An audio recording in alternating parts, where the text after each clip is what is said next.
So hello everyone, welcome back to my channel. फ़िलहाल में मैंने एफटीएस का एक टेस्ट दिया था। आज उसके बारे में बात करने वाले हैं कि टेस्ट कैसा लेवल था और उस टेस्ट को देने के बाद मेरी कितनी फट चुकी है, मतलब कितनी फटी थी। तो सबसे पहले टाइम वेस्ट ना करते हुए चलिए शुरू करते हैं। सबसे पहले बात करते हैं अपन। मैंने जूलॉजी से स्टार्ट किया था। तो जूलॉजी का कैसा लेवल था। जूलॉजी में सिर्फ एक ही चैप्टर आया था, वो है एनिमल किंगडम।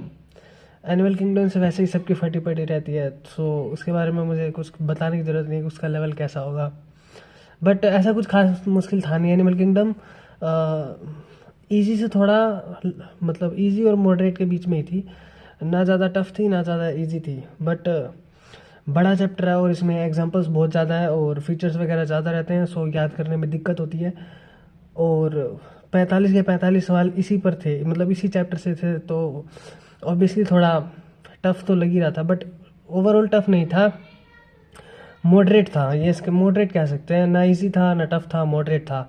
जिसको एग्जाम्पल सारे याद होंगे, फीचर सारे याद होंगे, उसके लिए एनिमल किंगडम एक हलवा है और कुछ नहीं है। तो जूलॉजी की बात करें तो जूलॉजी मॉडरेट थी। एंड उसके बाद आता है बॉटनी। उस जूलॉजी के बाद जब मैंने किया तो ठीक ठाक लगा, तो फिर बॉटनी पे मूव किया। बॉटनी करने के बाद मेरी हालत ख़राब हो चुकी थी भाई। इतने बड़े बड़े सवाल थे उसमें, इतने लेंदी सवाल थे। बॉटनी मुझे बहुत बेकार लगी थी और उसका सिलेबस भी घटिया था। इकोसिस्टम था और बायोडाइवर्सिटी एंड कंजर्वेशन, जो कि मुझे बहुत घटिया। बायोडाइवर्सिटी तो बहुत घटिया लगता है। आसान है बट पता नहीं क्यों मन नहीं करता उसको, जल्दी भूल जाता हूँ मैं उसको करने के बाद। सो बॉटनी का लेवल जो है वो मुझे टफ ही लगा था। मेरे हिसाब से तो वो टफ था, क्योंकि इसमें टाइम ज़्यादा कंज्यूम हो रहा था और स्टेटमेंट बेस्ड को सवाल ज़्यादा थे, और एक आध सवाल जो थे वो आउट ऑफ एनसीईआरटी भी लग रहे थे, मुझे तो लग रहे थे। बाकी आप लोगों का क्या कहना है उसके बारे में, आपने अगर दिया हो तो कमेंट में बता देना। एफटीएस 1 की बात कर रहा हूँ मैं। सो बॉटनी मेरी अच्छी नहीं गई, बॉटनी मेरी खराब ही गई है। एंड उसके बाद बात करते हैं अपन फिजिक्स के बारे में। फिजिक्स भाई साहब, फिजिक्स तो जब मैं बॉटनी के बाद फिजिक्स पर मूव किया ना, तो केमिस्ट्री मैंने सबसे लास्ट में अटैम्प्ट किया था। तो जब मैं फिजिक्स पर मूव किया, मैंने स्टार्टिंग के लगभग 24 सवाल अटैम्प्ट किए थे। लगभग एकदम हलवा लगे थे भाई। ऐसा लग रहा था पढ़ते ही सवाल बन जा रहे थे। एक एक लाइन के आंसर थे सारे, एक एक लाइन सिंगल सॉल्यूशन वाले थे। पढ़ा और आंसर ठीक किया, पढ़ा आंसर ठीक किया, ऐसे बना रखे थे शुरू के 24 सवाल। स्टार्टिंग के 24 में से मेरे 22 सवाल ठीक थे।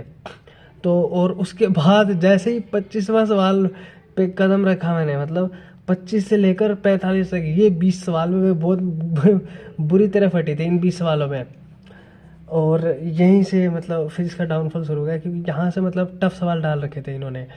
टफ भी थे और कुछ इजी थे, बट ज़्यादातर सवाल जो थे ना इन 20 में से मॉडरेट से लेकर टफ के बीच में थे। सो फिजिक्स मेरी इन 20 सवालों की वजह से गंदी चली गई। बाकी स्टार्टिंग के 24 सवाल मेरे अच्छे गए थे, 24 में से 22 सवाल ठीक चले गए। तो एक सवाल गलत हुआ था, उसमें मैंने वो क्वेश्चन गलत रीड कर लिया था।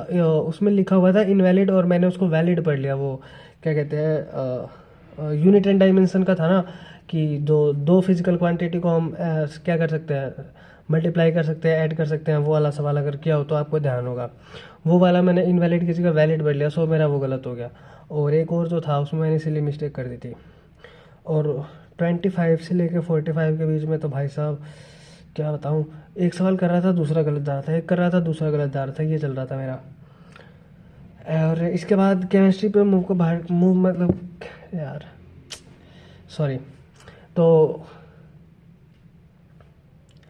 बात करते हैं केमिस्ट्री के बारे में। केमिस्ट्री में का सिलेबस था, प्रैक्टिकल ऑर्गेनिक केमिस्ट्री थी और अमीन्स और बायोमोलिक्यूल्स थे। ये 3 चैप्टर थे। ये प्रैक्टिकल ऑर्गेनिक नहीं, प्रैक्टिकल केमिस्ट्री थी, जिसमें सारा आ जाता है। मुझे नहीं पता था कि इसमें प्रैक्टिकल ऑर्गेनिक आनी थी, प्रैक्टिकल इनऑर्गेनिक आनी थी, कि प्रैक्टिकल फिजिकल वाली आनी थी। मुझे ये पता ही नहीं था कि प्रैक्टिकल वाले का सिलेबस क्या है। तो इसने इन्होंने सारा ही डाल रखा था, इनऑर्गेनिक और फिजिकल हो या फिर ऑर्गेनिक हो, तीनों में तीनों में से ही डाल रखे थे। सो ये प्रैक्टिकल वाले में बहुत वीक है, वैसे भी मेरे तीनों में ही वीक है।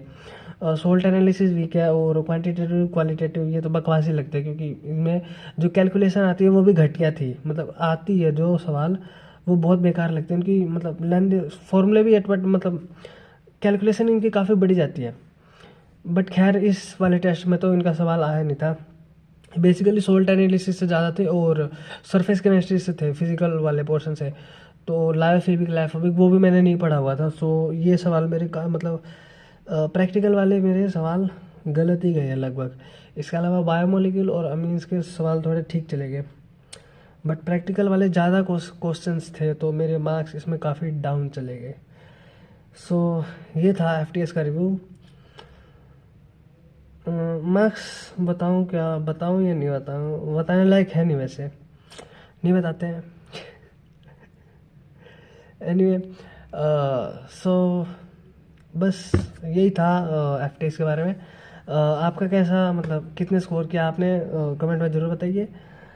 मैं फिर भी एक आइडिया दे देता हूँ, लगभग जूलॉजी में मेरे ठीक थे, लगभग 5-6 सवाल गलत हुए हैं, तो 145 जूलॉजी में बने। और बॉटनी जैसा मैंने कहा था यार, बहुत बेकार गई है मेरी बॉटनी, 123 नंबर बॉटनी में, और फिजिक्स में 114 नंबर फिजिक्स में बने, और 103 नंबर केमिस्ट्री में बने। भाई साहब केमिस्ट्री में बहुत गलत हो गए। तो बाकी टोटल आप कैलकुलेट कर लिए कितने बने, मैं नहीं करता, मैं मतलब करना ही नहीं चाहता मैं। तो चलते हैं, मिलते हैं अगली वीडियो में। मिलते हैं अगली वीडियो में, तब तक के लिए okay bye. F T S 2 के बाद मिलते हैं।